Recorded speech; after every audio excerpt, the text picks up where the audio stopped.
다윗이 이미 말하기를 내가 이 자의 소유물을 광야에서 지켜 그 모든 것을 하나도 손실이 없게 한 것이 진실로 허사라. 그가 악으로 나의 선을 갚는도다. 내가 그에게 속한 모든 남자 가운데 한 사람이라도 아침까지 남겨두면 하나님은 다윗에게 벌을 내리시고 또 내리시기를 원하노라 하였더라. 아멘. 다윗은 온유한 사람이었습니다. 다윗은 자신을 죽이려고 하는 사람을 계속해서 용서해 줄 만큼 온유한 사람이었습니다. 분노하는 상대방을 온유함으로 이겨내는 사람이었습니다. 그래서 많은 사람들이 다윗을 좋아했습니다. 그리고 다윗을 따랐습니다. 정말 다윗은 온유한 사람이었습니다. 그런데 오늘 본문에는 다윗이 평소와는 매우 다른 행동을 하고 있는 것을 보고 있습니다. 다윗이 불같이 화를 내고 있습니다. 얼마나 화를 내고 있냐 하면요, 복수하고야 말겠어. 내가 하나님의 이름으로 맹세하는데 그 사람 집에 있는 모든 남자들을 내가 다 죽여버리겠어. 한 사람이라도 살려주면 하나님 내게 벌 내리세요. 이렇게 말할 만큼 지금 화가 무척 나 있습니다. 다윗에게 어떤 일이 있었던 것일까 이런 생각이 듭니다. 저는 사실 다윗의 이런 모습을 보면 사실 더 은혜가 돼요. 다윗이 무척 온유하고 다윗이 모든 것 다 잘하고 그럴 때는 나는 안 되겠다 이런 생각이 들면서 낙심이 되는데, 다윗이 실수하고 막 화내고 하나님 싫어하는 일을 하고 그러면 야, 나도 가능성이 있겠는데 이런 생각이 들면서 마치 다른 사람 안 되면 기분이 좋아지는 것처럼 성경에서 이렇게 신앙의 위인들이 실수하는 것을 보면 기분이 참 좋아집니다. 아주 좋아요. 저는 오늘 기분이. 여러분은 어떠신지 모르겠어요. 다윗의 인간적인 약점을 볼 때 나 같은 사람도 하나님께서 용서하시고 쓰시겠구나 하는 가능성이 있기 때문에 그렇습니다. 이제부터 다윗의 분노와 그 이유, 그리고 다윗의 실수를 구체적으로 살펴보면서 여러분의 삶 속에 하나님 주시는 은혜가 있기를 주님의 이름으로 축원합니다. 다윗이 분노하고 있습니다. 저는 아주 기분이 좋습니다. 다윗이 분노합니다. 다윗은 분명히 평소와는 다르게 행동하고 있습니다. 그래서 다윗의 이런 모습을 보고 다윗이 이런 사람이었나 이런 생각이 들 만큼 행동을 하고 있습니다. 전멸시켜버리겠어. 하나님께 맹세하는데 몽땅 죽여버리겠어. 이렇게 다윗이 분노하고 있습니다. 이처럼 사람이 좀 특별하게 행동할 때가 있지요. 평상시 하던 행동과는 조금 다르게 행동을 할 때는 그 사람에게 무언가 특별한 일이 있었기 때문에 그렇다는 것을 우리는 알 수 있습니다. 제 아내와 저는 친구로 계속 자랐기 때문에 얼마나 사이가 좋은지 몰라요. 근데 갑자기 강나무 씨 이렇게 얘기하면 겁이 막 납니다. 뭔가 있구나, 뭔가 다르잖아요. 뭔가 다른 일이 생겼다 이런 생각이 듭니다. 또 혼나게 되겠구나 이런 생각이 들잖아요. 여러분, 이렇게 다른 행동을 할 때, 특별한 행동을 할 때는 특별한 상황에 처했을 때인 경우가 대부분이죠. 환경이 좋지 않을 때 우리는 예민하게 반응을 할 때가 많습니다. 다윗의 형편을 한번 들여다보겠습니다. 다윗의 형편을 들여다보려면, 다윗이 화가 난 배경을 살펴보려면 우리가 읽지는 않았지만 25장 초두에 1절에 보면 다윗의 어떤 형편이었는지 살펴볼 수가 있습니다. 1절에 보시면 사무엘이 죽었다 이렇게 시작되죠. 사무엘이 누구입니까? 온 나라가 다윗을 잡아 죽이려고 사울이 온 군대를 풀어가지고 다윗을 찾고 있었습니다. 사울이 잘못됐고 다윗이 옳다는 것을 알았던 사람들도 사울이 너무너무 무섭게 행동을 하니까 다윗 편에 가담한 사람들이 거의 없었습니다. 다윗은 정말 외로웠겠죠. 그러나 하나님의 사람 사무엘만큼은 다윗에게 힘이 되어 주었습니다. 다윗이 힘들 때마다 사무엘이 하나님의 말씀을 전해주면 그것 가지고 또 용기를 내고 그랬습니다. 그런데 사무엘이 죽었습니다. 큰일 났습니다. 그러자 다윗이 1절 하반절을 보면 일어나 바란 광야로 내려가니라 이렇게 써있어요. 바란 광야는 이스라엘 남쪽 사막 지방을 말하는 거거든요. 더 이상 이제 찾을 수 없는 저 사막으로, 사람이 살지 않는 곳으로, 나를 찾을 수 없는 곳으로 저만큼 이제 남쪽으로 내려갔습니다.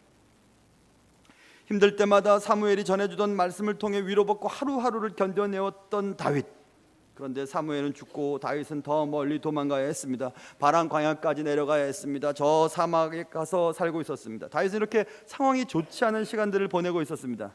상황이 좋지 않을 때는 신중하게 말하고 행동해야 됩니다. 그렇지 않을 때 우리는 꼭 실수를 하기 때문에 그렇습니다. 다윗은 상황이 좋지 않았습니다. 믿었던 사무엘이 죽었고 더 멀리 도망가야 했습니다. 남쪽 끝에 있는 바란 광야까지 떠나야 했습니다. 다윗은 얼마나 힘이 들었을까요? 힘이 들 때는 평소와는 다른 행동을 할 확률이 많다고 말씀드렸습니다. 이를 그르칠 확률이 많죠. 힘들 때는 그래서 쉽게 말하거나 쉽게 행동하거나 중요한 결정을 해서는 안 됩니다. 요즘 여러분 상황이 좋지 않으시면 좀 기다리셔야 돼요. 급하게 말하거나 급하게 행동하거나 어떤 대단한 결정을 급하게 내려버리면 안 되는 것입니다. 잠잠히 하나님께서 하실 일들을 생각해 보면서 기다릴 수 있는 은혜가 여러분의 삶 속에 있기를 주님의 이름으로 축원합니다. 다윗이 분노했는데 전 참 기분이 좋습니다. 다윗이 분노하고 있습니다. 다윗이 분노하게 된 원인이 무엇인지 좀 더 살펴보도록 하겠습니다. 다윗이 분노하면서 외친 말을 들어보면 다윗이 무엇 때문에 자신이 화가 났는지를 알 수 있어요. 아까 우리가 읽었던 것처럼 다윗은 악으로 나의 선을 갚는도다. 누가요? 그가. 그리고 그래서 내가 그에게 속한 모든 남자 가운데 한 사람이라도 아침까지 남겨두면 하나님은 다윗에게 벌을 내리시고 또 내리시기를 원하노라 하면서 자기 자신에게 스스로 하나님의 이름을 가지고 맹세하고 있는 것입니다. 다 죽여버리겠어 이렇게 얘기하는 것입니다. 다윗이 분노하면서 외친 말, 그가 악으로 나의 선을 갚는도다. 그것 때문에 지금 화가 난 것입니다. 다윗은 사막에서 의식주 문제를 해결하느라고 얼마나 애를 쓰며 하루하루를 견뎌왔을까요? 그러던 어느 날 드디어 좋은 소식이 들리게 되었습니다.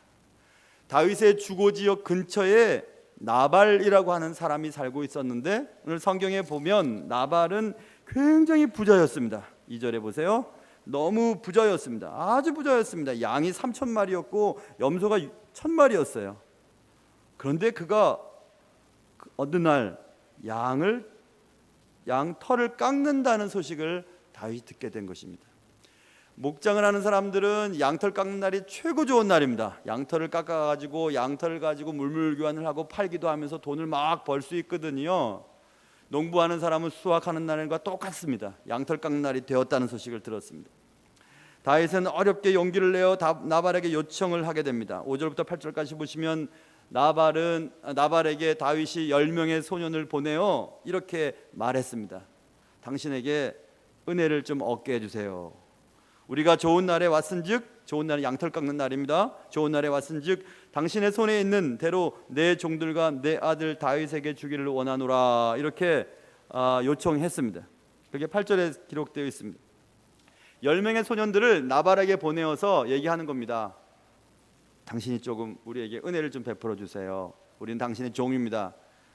당신의 아들 다윗에게 좀 은혜 좀 베풀어 주세요. 이렇게 다윗은 아주 철저하게 낮아지면서 최대한 예의를 갖추어서 무엇인가 얻으려고 도움을 받으려고 도움을 청했습니다.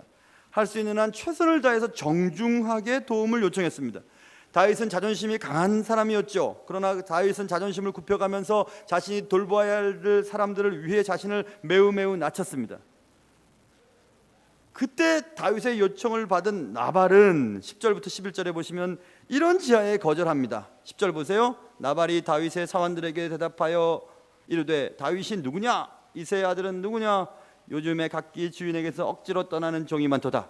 내가 어찌 내 떡과 물과 내 양털 깎는 자를 위하여 잡은 고기를 가져다가 어디서 왔는지도 알지 못하는 자들에게 주겠느냐? 라고 얘기했습니다. 요약하면 보면 이런 겁니다. 요즘에 주인에게서 도망치는 종들이 많은데 그 종이 다윗 아니야? 그리고 어디서 왔는지도 알지 못하는, 그것은 근본도 알지 못하는 것들을 향해 내 양식을 줄 수 없다라는 얘기죠. 어렵게 꺼낸 부탁을 거절당한 다윗은 자존심이 무척 상했습니다. 최대한 예를 갖추어 요청했지만 돌아온 것은 무시당함이었습니다. 모욕이었습니다. 그래서 다윗은 불같이 화가 났던 것입니다. 그리고 다윗은 얘기했죠. 악으로 선을 갚았다 이렇게 얘기합니다. 사실 우리가 읽진 않았지만 나발의 목장 근처에 다윗과 다윗의 사람들이 함께 주거하며 양을 노리던 많은 도적대들을 지켜주는 역할을 다윗이 감당했거든요. 그러니까 사실 나발의 양털 깎는 날은 다윗과 함께 즐거움을 나누어도 됐습니다. 그런데 그것을 모르고 선을 악으로 갚는다, 악으로 나의 선을 갚는다 하고 지금 다윗이 기분이 나빴던 것입니다. 사람은 의식주 해결보다 자존심 상하는 것을 참지 못하죠. 다윗은 배은 망덕한 나발을 용서할 수가 없었습니다. 어렵게 용기를 내었던 요청이 거절당하자 견딜 수 없는 비참함을 한꺼번에 느꼈던 것 같습니다. 그동안 자기가 잘못한 것도 없는데 온 나라가 자신을 잡으려고 하고, 사울 왕은 자신의 장인어른이기도 했잖아요. 장인어른은 자신의 권력을 물려주기가 싫어서 다윗을 죽이려고 했습니다. 그리고 다윗은 계속해서 사울 왕을 용서했습니다. 내가 잘못한 것도 없는데 왜 이런 대우를 당해야 되는가 하면서 하나님을 향한 그 신앙으로 또 이겨내고 용서하고 온유하게 지냈었습니다. 그런데 지금 이런 사람한테까지도 내가 함부로 여김을 당하니까 완전히 마음속에 무엇인가가 무너져 내렸던 것 같습니다. 그 비참함을 느꼈습니다. 그래서 다윗은 지금 자기답지 않은 분노에 휩싸여 있음을 알 수 있습니다. 그리고 하나님의 이름을 걸고 복수의 맹세까지 하죠. 그러나 여러분, 다윗은 후회할 행동을 지금 하고 있는 것입니다. 하나님이 기뻐하시지 않는 행동을 하고 있습니다. 자존심이 상하고 무시당할 때가 있지요. 그때 우리는 되갚아 주고 싶은 마음으로 가득 차게 됩니다. 그래 보자, 내가 딱 기회를 봐서 갚아줘야지, 안 갚으면 해야지, 되갚아줘야지 하는 생각을 갖게 됩니다. 다윗도 그랬던 것 같습니다. 온유한 사람 다윗도 그랬습니다. 자, 이제 어떻게 될까요? 온유함이라고 하는 단어와 가장 잘 맞아떨어졌던 다윗이 지금 온유함과는 상관없는 무척 불같은 화를 내고 있습니다. 다윗은 정말 분노에 휩싸여 정말 되갚아 줄까요? 나발의 모든 식솔들 가운데 남자들을 다 죽여버리는 그런 엄청난 실수를 범하게 될까요? 우리 주위에는 나의 호의와 친절을 알아주지 않는 사람들이 덜어 있습니다. 아니, 꽤나 많습니다. 그래서 잘해주고도 욕을 먹고, 내가 아끼고 아껴서 무엇인가 해주었는데 그것을 별 볼 일 없이 생각하게 되는 그런 일들도 많습니다. 그래서 자존심이 상하고 무시당한 것 같고 모욕당한 것 같은 일들을 만날 때가 굉장히 많죠. 하나님은 이제 다윗이 그렇게 스스로 직접 되갚아 주려고 하는 행동들을 어떻게 하실까? 하나님은 이런 상황을 어떻게 하실까? 하나님은 다윗의 분노에 개입하기로 작정하십니다. 그래서 오늘 우리가 읽지는 않았지만 나발의 아내는 총명한 여자였는데요, 그 여자의 이름은 아비가일이었습니다. 아비가일을 사용하여서 다윗이 분노하는 것을 막는 장면이 우리가 읽지 않은 본문 25장에 자세히 기록되어 있습니다. 다윗은 되갚아주고 싶었습니다. 한시라도 빨리 가서 버릇을 고쳐주고 싶었습니다. 그러나 다윗의 분노는 몇 가지 점에서 큰 실수를 범하고 있다는 사실이 본문을 통해 드러나고 있습니다. 다윗의 분노가 잘못됐다는 것은 성경은 말해주고 있는데요, 그것은 무엇이냐면 조금 전에도 우리가 말씀을 나눴던 것처럼 다윗이 하나님께 맹세하는 장면입니다. 다윗이 하나님의 이름으로 맹세를 하면서 뭐라고 얘기했죠? 그의 집안 사람 중에 남자는 한 사람도 내가 남겨두지 않겠다, 전멸시켜버리겠다, 몽땅 다 죽여버리겠어, 이렇게 다윗이 분노하며 맹세했지 않습니까? 여기서 우리는 다윗의 분노가 도에 지나치고 있구나라는 것을 알 수 있어요. 그에게 속한 모든 남자 가운데 한 사람이라도 아침까지 남겨주면 하나님께서 내게 벌을 주시기를 원한다, 이렇게 할 만큼 말입니다. 꼭 죽이겠다는 겁니다. 다 죽이겠다는 것입니다. 다윗은 분명히 이성적인 판단에 의해 분노하고 있지 않다는 것을 알 수 있죠. 우리는 우리가 당한 고통과 아픔을 되갚아 주려고 할 때 대부분 도가 지나치게 행동하는 경우가 많습니다. 그래서 주님께서는 우리의 이 속성을 아시고 한 뼘 맞으면 한 뼘 한번 돌려주라고 말씀하고 있어요. 너 속옷 달라 그러면 겉옷도 줘, 겉옷 달라 그러면 속옷 줘라, 오리 가라 하면 심리 가주어라, 원수? 복수하지 말고 사랑해라, 이렇게 말씀하십니다. 여러분, 복수의 순환고리는 계속 그렇습니다. 한 대 딱 맞으면요, 한 대만 딱 때리면 되는데 두 대를 때리고 싶거든요. 두 대 맞으면 막 죽도록 때리고 싶고요. 어떻게 목사님이 잘 아세요? 제가 영가초등학교 다닐 때 경험을 해봤어요. 진짜 맞으면 더 때리고 싶지 딱 그만큼 안 때립니다. 그 복수의 순환고리가 무협지를 보면 칼로 그렇게 하고요, 또 서부 영화 보면 총으로 그렇게 하고요, 요즘에는 여러 가지 방법으로 사람을 괴롭히고 사람을 더 힘들게 만들죠. 그게 복수의 순환고리 아닙니까? 그것을 주님은 잘 아십니다. 그래서 눈 다치겠어? 그러면 눈만 빼라, 이 빼지 마라. 누가 이를 다치게 하냐, 이만 빼라. 그렇게 눈은 눈, 이는 이라고 말씀하셨잖아요. 그건 심각하고 무서운 얘기가 아닙니다. 딱 그만큼만 하라는 것입니다. 그 이상 하지 말라는 것입니다. 그러나 그런 복수의 순환고리를 끊을 수 있는 방법은요, 맞으면 그 다음도 되는 거죠. 그래서 또 때리면 그냥 맞는 거죠. 그럼 끝나는 것입니다. 근데 맞고 또 때리고 또 맞고 또 때리면 계속해서 이제 문제가 되는 거죠. 주님은 다윗이 지금 자존심 상하게 하는 말과 모욕적인 언사를 듣고 다 죽여버리겠어 이렇게 분노하고 있습니다. 아무리 무시를 당해도, 자존심이 상했어도, 아무리 모욕을 당해 기분이 나빴어도 도가 지나친 분노는 여러 사람들에게 피해를 주게 됩니다. 나발은 그렇다고 치고 나발 집안에 있던 많은 남자들은 무슨 죄가 있어서 죽어야만 합니까? 여러분, 우리가 누군가 이렇게 부딪히고 싸우지 않습니까? 막 싸워요. 싸우면 누가 피해를 입냐 하면 싸우는 사람들은 괜찮아요. 주위 사람들이 피해를 입습니다. 부부싸움을 실컷 해보십시오. 누가 피해를 가장 많이 받을까요? 자녀들이 받아요. 자녀들이 받습니다. 지금 나발의 행위 때문에 나발에 있는 모든 식솔들 가운데 남자들은 다 죽임을 당할 뻔하고 있습니다. 근데 그 일을 지금 다윗이 하려고 하고 있어요. 도가 지나친 분노는 이렇게 여러 사람들에게 피해를 가져다 줍니다. 요즘 누군가에게 되갚아주고 싶은 마음으로 기회를 엿보고 있는 분들이 여기 계시는 것 같아요.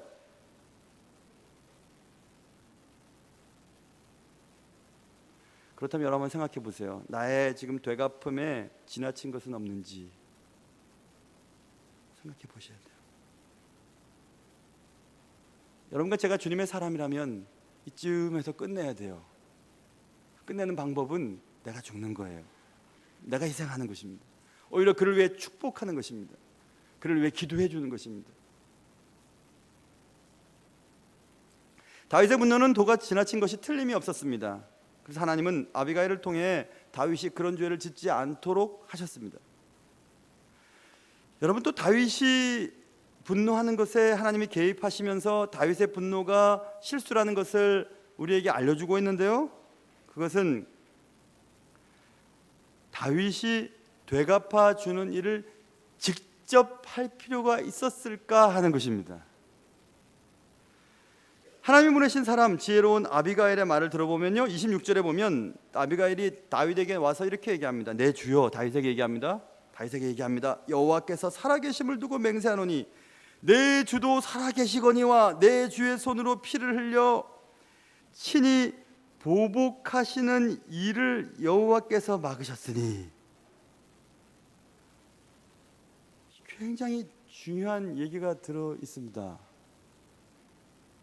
아니, 다윗이요, 선생님, 아니면 주인이요, 아니 하나님이 살아계시는데 왜 친히 보복을 하시려고 그러십니까? 이것이죠. 32절과 33절에 보면 다윗이 여차여차해서 이제 분노를 가라앉힌 후에 아비가일에게 얘기합니다.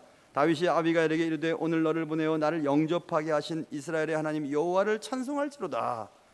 지금 아비가일을 보내어 자신의 분노를 잠재운 것은 하나님이 하신 일이라는 것을 다윗이 금방 알고 있습니다. 하나님이 내가 죄짓지 않도록 저 여인을 보내셨구나. 또 내 지혜를 칭찬할지며 또 내게 복이 있을지로다. 오늘 내가 피를 흘릴 것과 친히 복수하는 것을 네가 막았느니라. 이렇게 얘기했습니다.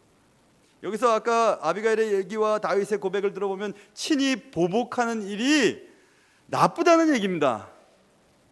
내가 저 사람을 되갚아줘야지, 내가 당한 이 고통을 저 사람도 겪도록 해줘야지 하면서 계획하고 세우고 또 적당한 때 그 사람에게 되갚아주는 일을, 친히 하는 일을 하나님 기뻐하시지 않는다는 것을 지금 성경은 말씀하고 싶어하는 것입니다. 다윗은 분노하였습니다. 다윗의 분노는 다윗답지 않은 행동이었죠. 다윗의 지나친 분노는 도에 지나친 것이었습니다. 다윗의 지나친 분노는 되갚아 주려는 일을 자기 스스로 하려는 것이 잘못됐다는 것을 성경은 보여주고 있어요. 여러분, 되갚아 주는 일을 스스로가 하려는 것이 왜 잘못됐냐 하면요, 성경은 심판하실 분은 오직 하나님 한 분이라고 말씀하셨어요. 왜 그러냐 하면 인간의 판단은 항상 잘못될 수가 있습니다. 여러분이 누군가에게 상처를 받고 오해를 받고 모욕을 받고 또 무시를 당했다고 생각하지만 또 그 사람은 또 상대방에게 모욕을 당하고 무시를 당하고 상처를 받았다고 생각을 할 것입니다. 그래서 내가 하는 행동이 전혀 나쁜 것이 아니라고 생각하고 피해를 주는 사람은, 피해를 받는 사람은 나는 잘못한 게 없는데 왜 나한테 이렇게 하는 건가 또 생각을 하게 되죠. 그래서 서로 계속해서 이제 문제가 되는 것입니다. 그래서 사람의 판단은 정확하지가 않아요. 법을 수십 년 공부하고 법학 학자를 할지라도 그들이 내리는 판단이 수십 년 뒤에 가보면 잘못됐다는 것을 우리는 많이 보게 됩니다. 사람이 어떻게 공의로운 판단을 내릴 수가 있고 사람이 어떻게 나는 옳고 당신은 틀리다고만 항상 얘기할 수가 있습니까? 절대 그런 일은 없습니다.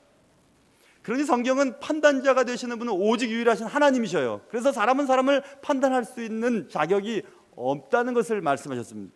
그러니 우리가 내가 당한 상처나 고통이나 모욕이나 무시당함을 갖고 있다가 나도 되갚아줘야지 하면서 스스로 직접 그 일을 하게 될 때는 문제가 꼭 생기게 되는 것입니다. 가장 큰 문제는 무엇이냐면 살아계시고 모든 것을 판단하시고 모든 것을 알고 계시고 가장 공의로우신 하나님이 안 계신 것처럼 우리가 행동하는 것입니다. 그것은 하나님을 무시하는 행위와 똑같습니다. 하나님의 공의를 하찮게 여기는 행위입니다. 여기서 우리는 이런 생각을 해봐야 되죠. 왜 다윗은 그걸 몰랐을까? 다윗이 얼마나 하나님과 가까웠는데 하나님의 말씀을 듣고 하나님의 뜻대로 살았던 귀한 사람은 왜 그랬을까? 또 생각을 하게 됩니다. 우리는 말씀을 통해서 힌트를 얻을 수가 있는데 오늘 25장 이 사건이 일어나기 전에 24장에 사울을 용서한 사건, 23장에 또 여러 가지 일들이 기록되어 있는데요. 23장 2절과 4절과 11절에 계속해서 보시면 다윗은 문제가 생길 때마다 무엇을 했냐면 23장 2절이에요. 23장 2절에 보시면 이에 다윗이 여호와께 묻자와 이르되 내가 가서 이 블레셋 사람을 칠까요 말까요? 여쭤봐요. 하나님께 블레셋 사람을 칠까요 말까요? 블레셋은 이스라엘의 원수입니다. 근데 칠까요 말까요? 여쭤봐요. 4절 보세요. 다윗이 여호와께 다시 묻자온데 여호와께 대답하여 이르시되 일어나 그 일날로 내려가라. 내가 블레셋 사람들을 내 손에 넘기리라 하신지라. 응답받고 움직입니다. 11절 보세요. 23장 11절 보시면 다윗이 이르되 이스라엘 하나님 여호와여 사울이 나 때문에 이 성읍을 멸하려고 그 일나로 내려오기를 꾀한다함을 주의 종이 분명히 들었나이다. 그 일날 사람들이 나를 그의 손에 넘기겠나이까? 주의 종이 들은 대로 사울이 내려오겠나이까? 이스라엘 하나님 여호와여 원하건대 주의 종에게 일러 주옵소서. 이렇게 얘기하죠. 그런데 23장 2절 4절 지금 11절 이후에 다윗이 자신의 행동을 결정하고 실행하기 전에 하나님께 묻자오되라는 말이 어디에도 기록되어 있지 않아요. 안 여쭤봐요. 할까요 말까요? 갈까요 말까요? 싸울까요 말까요? 이렇게 여쭤보지 않고 그냥 시작하는 것이 오늘 본문 말씀이에요.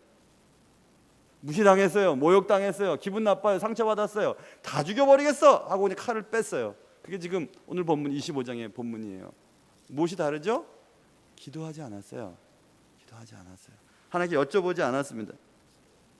여러분 우리가 아무리 온유한 사람이라 할지라도 아무리 하나님을 잘 믿는 사람이 할지라도 딱 기도 딱 쉬면요 속에 있는 것이 다 드러납니다.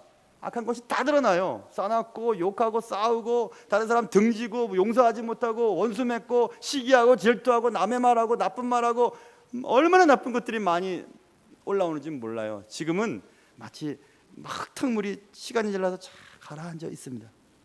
그래서 사단이 기도하지 않고 있는 여러분과 저의 마음을 이렇게 막 흔들어 보면 속에 있는 거 다 드러납니다. 수십 년 동안 신앙생활하고 제 아무리 몇 대에 걸친 신앙이라 할지라도 우리의 연약함과 죄된 속성은 우리 속에 지금 가만히 있는 것입니다. 없어진 것이 아니에요. 있습니다. 지금 여전히 있습니다. 그래서 되갚아주고 싶은 마음이 생길 때, 나를 무시하고 나에게 모욕을 준 사람에게 되갚아주고 싶은 마음이 생길 때 지나치지 않도록 주의해야 하고, 무엇보다도 하나님의 심판에 맡기면서 우리는 하나님 앞에 기도하는 사람이 되어야 합니다.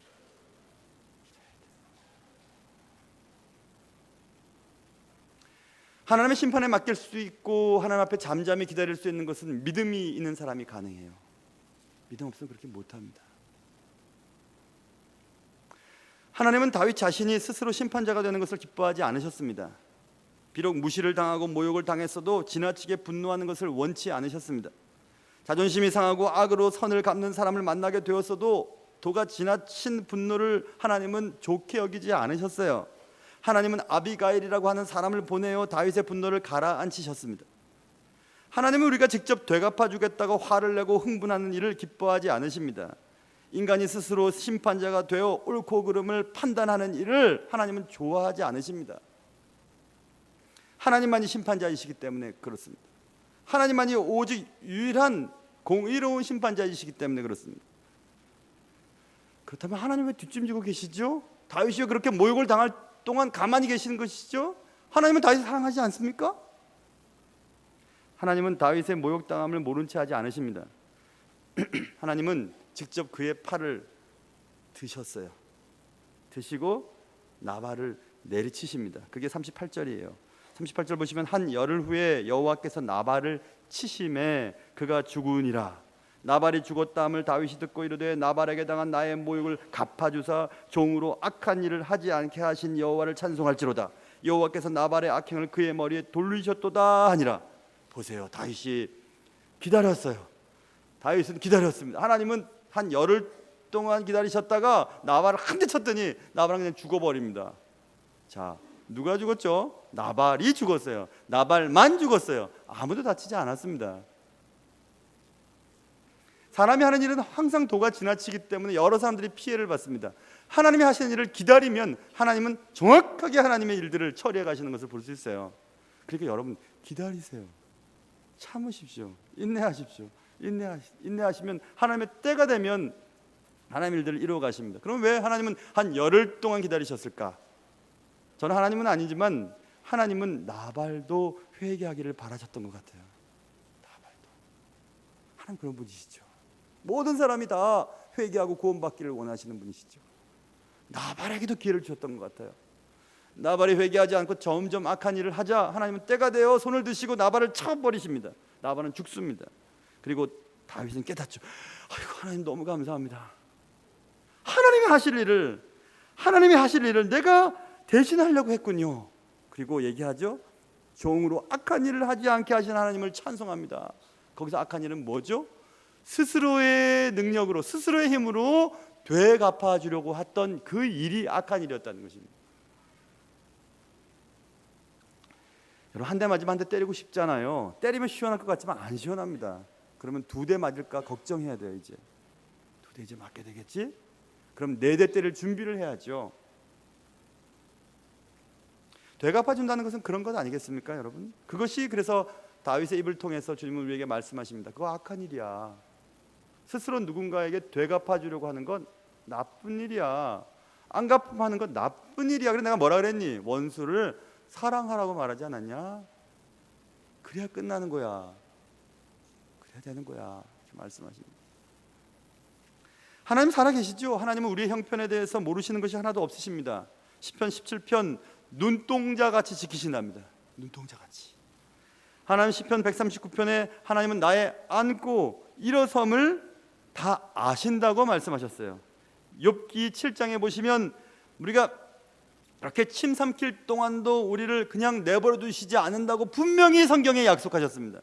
하나님은 그래서 다 알고 계십니다. 누가 잘못했는지, 누가 잘했는지, 누가 상처를 주었는지, 누가 상처를 받았는지, 누가 모욕을 주었고 누가 모욕을 당했는지 아십니다. 그런데 우리는 모욕을 당했다고 생각하고 모욕 준 사람을 내가 스스로 되갚아 주려고 할 때가 얼마나 많은지 몰라요. 그리고 매우 지나칠 정도로 말입니다. 그리고 흥분하죠. 다 죽여버릴 거야. 다 없애버릴 거야. 하나님의 이름으로 맹세합니다. 그렇게 하지 않으면 내게 벌 주세요. 이렇게 할 만큼 말입니다. 매우 확신 있게 얘기합니다. 매우 자신은 의롭다고 생각합니다. 자신이 하는 행동들은 정말 옳다고 생각합니다. 그러면서 지금 하나님 앞에 맹세하며 행동하고 있습니다. 잘못했다는 것입니다. 잘못된 거예요. 하나님은 서두르지 않으십니다. 그러나 하나님은 결코 늦지도 않으십니다. 그래서 하나님의 때를 기다려야 합니다. 언제요? 여러분이 누군가에게 되갚아 주고 싶을 때 말입니다. 되갚아 주고 싶을 때, 되갚아 주고 싶을 때, 되갚아 주고 싶을 때. 기도하겠습니다.